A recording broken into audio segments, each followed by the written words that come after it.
नमस्कार, आप देख रहे हैं न्यूज प्लस 21। मैं हूं आपके साथ प्रियांशा लाजस और इस वक्त की बड़ी खबर आ रही है। मंत्री रविंद्र चौबे संभालेंगे पंचायत एवं ग्रामीण विकास विभाग की जिम्मेदारी।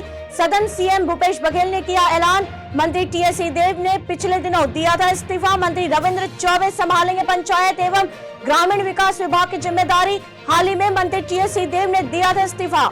आपको बता दें, टीएस सिंहदेव ने छोड़े पंचायत विभाग का जिम्मा अब मंत्री रविंद्र चौबे संभालेंगे। जी हां, इस बाबत अधिसूचना जारी कर दी गई है।